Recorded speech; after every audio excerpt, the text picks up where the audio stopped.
দুই শক্তিশালী দলের খেলা। মাঠে রয়েছে কক্সবাজার জেলার দুই শক্তিশালী দল, কুতুবদিয়া উপজেলা বনাম মহেশখালী উপজেলা। উপজেলা সৈয়দপুর সরকারি প্রাথমিক বিদ্যালয় 2, মহেশখালী উপজেলা। দুজনের জন্য রয়েছে আমাদের অনেক অনেক শুভকামনা।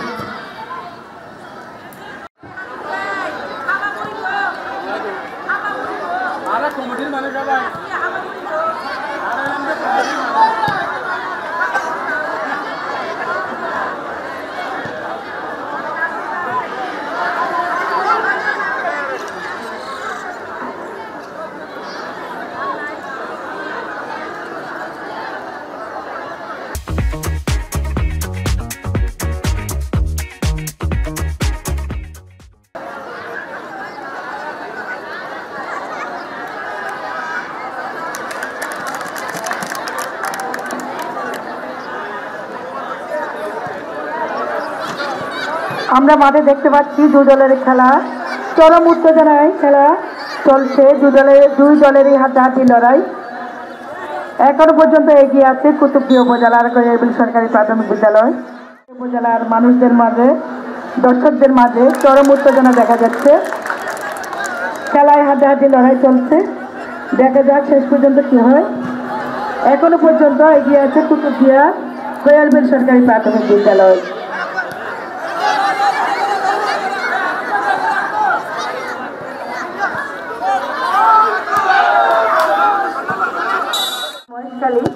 ওখানেও কুতুবদিয়া উপজেলা আজকের বিজয়ী দল বালিকাদের। এখন বালকদের খেলা চলছে। এখনো পর্যন্ত কুতুবদিয়া উপজেলা 3-2 বলে এগিয়ে আছে। দেখা যাক খেলা শেষ হয়ে গেল। আজকের খেলার বিজয়ী দল কুতুবদিয়া উপজেলা মহেশখালী উপজেলার। সম্মানিত উপস্থিতি, সবার দৃষ্টি আকর্ষণ করছে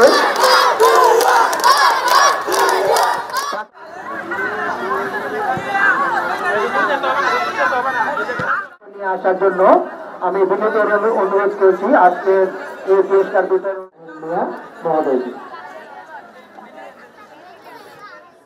উপস্থিত রয়েছেন জনাব মাহবুবুল আলম মন্ত্রী, উপস্থিত রয়েছেন 5ই আগস্ট ব্যক্তিবর্গ, উপজেলা শিক্ষা অফিসার, বিভিন্ন। আজকে আমাদের 4র্থ দিন চলছে। আমরা একটি পরিবর্তনের মাধ্যমে আজকে আমরা এই খেলায় আমরা হাজির হয়েছি। আপনারা জানেন যে বাংলাদেশ চরম দুঃশাসনের মধ্য দিয়ে পার হয়ে গিয়ে একটা বিশাল পরিবর্তন ঘটিত হয়েছে। আমরা সেই প্রেক্ষাপটে আমরা তাকে বলে শ্বাস নিয়ে বুক ভরে আজকে আমরা এই খেলা অনুষ্ঠান আয়োজন করছি। তো 4 দিন ব্যাপী এই খেলাতে 8টি উপজেলা 8টি করে দল, মোট 16টি দল 14টি খেলায় তারা অংশ নিয়েছে। প্রথমে 4টি করে 8টি দল নকআউট পদ্ধতিতে তারা সেকেন্ড রাউন্ডে গিয়েছে এবং পরবর্তীতে দুইটা গ্রুপ, বালক এবং বালিকা, দুটো গ্রুপই ঘটনাক্রমে কুতুবদিয়া এবং মহেশখালী থেকে এসেছে। অত্যন্ত শক্তিশালী দুটি দল আমাদের চমৎকারভাবে এখানে বাছাই সম্পন্ন হয়েছে। আমি কৃতজ্ঞতা প্রকাশ করতে চাই এই কাজের সঙ্গে জড়িত যারা বাছাই করেছে, যারা খেলোয়াড়দের প্রশিক্ষণ দিয়েছেন, শিক্ষকবৃন্দ, খেলোয়াড়, দর্শকবৃন্দ, বিশেষ করে এই মাঠ আয়োজনের সঙ্গে যারা জড়িত স্টেডিয়াম কর্তৃপক্ষ, আমাদের শিক্ষকবৃন্দ এবং সমন্বয়কবৃন্দ যারা আমাদের সমর্থন দিয়েছেন, এই খেলা আমাদের সাহস জুগিয়েছেন। আমাদের সিভিল সার্জন মহোদয়ের দপ্তর থেকে তার মেডিকেল টিম এবং জেলা পুলিশ সুপার মহোদয়ের আওতায় তার পুলিশ মাধ্যমে আমাদের আইন শৃঙ্খলা নিয়ন্ত্রণ কার্যক্রম।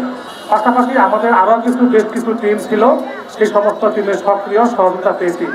বালক এবং বালিকা 2 বিভাগে যারা আজকে চ্যাম্পিয়ন হয়েছেন তাদেরকে সাথে সাথে ধন্যবাদ জানাচ্ছি। ভালো খেলে যারা বিজয় রানার্স আপ হয়েছেন তারাও কিন্তু ভালো খেলেছেন। আমি এই যে আমাদের পূর্ববর্তী বক্তা যেটা বলেছে, আমরা আজকে একটু মন খুলে কথা বলতে পারছি। আজকে আমরা 36 জুলাইয়ের পর থেকে যে আমরা অন্যরকমভাবে এই খেলাটি আগে অন্যরকমভাবে হতো, এবার আমরা একটি ব্যতিক্রমভাবে এই যে উপস্থাপন করা হয়েছে এবং আমার মনে হয় এখানে সবার উপস্থিতি কিন্তু এক প্রাণবন্ত ছিল, আন্তরিকতা ছিল।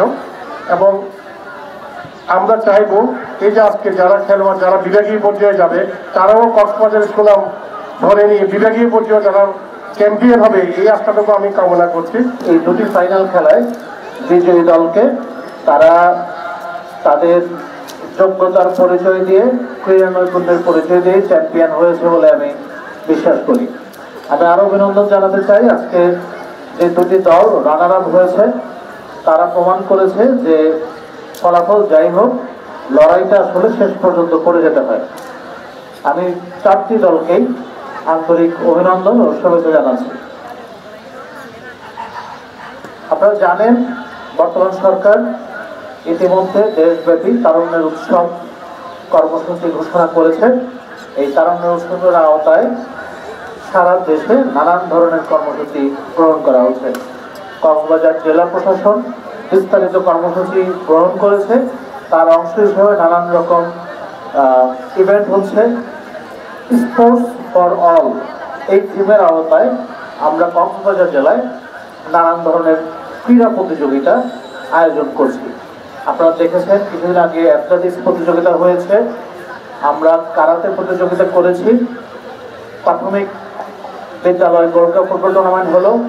আগামী 19 তারিখ অর্থাৎ রোববার থেকে আমাদের জাতীয় গোল্ড কাপ ফুটবল অনূর্ধ্ব-17 যেটি সেটি অনুষ্ঠিত হবে। এরপরে ক্রিকেটের একটি প্রতিযোগিতা করার পরিকল্পনা আমাদের রয়েছে, কাবাডি প্রতিযোগিতার পরিকল্পনা রয়েছে।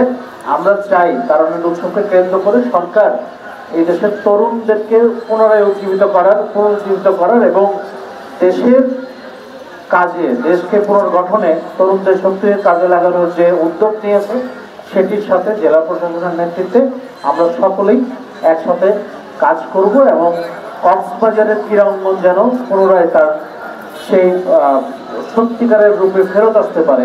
একটি প্রাণচঞ্চল জেলা যেখানে শুধু পর্যটন না, ক্রীড়ার ক্ষেত্রেও জাতীয় পর্যায়ে অনেক অর্জন এই কক্সবাজারে রয়েছে, সেগুলো যেন ফিরে আসে। কক্সবাজারের ক্রীড়া অঙ্গন যেন আবার প্রাণচঞ্চল ফিরে পায়, সেই লক্ষ্যে আমরা কাজ করে যাচ্ছি।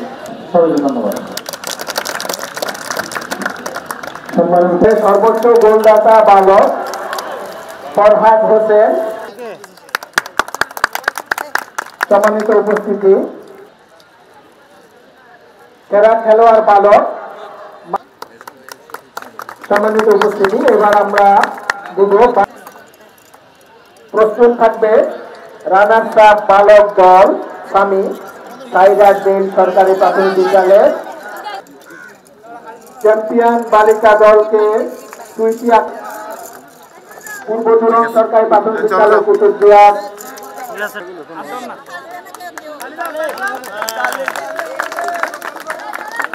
আমাদের গ্রুপ ছবি গ্রহণ করা হবে। মঞ্চের সামনে আসার জন্য আজকে যে খেলোয়াড় তিনি 4টা দল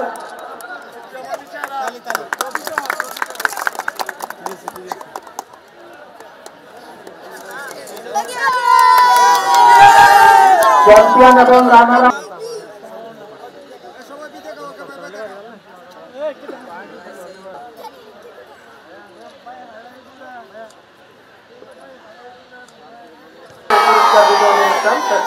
সবাইকে ধন্যবাদ দিচ্ছি।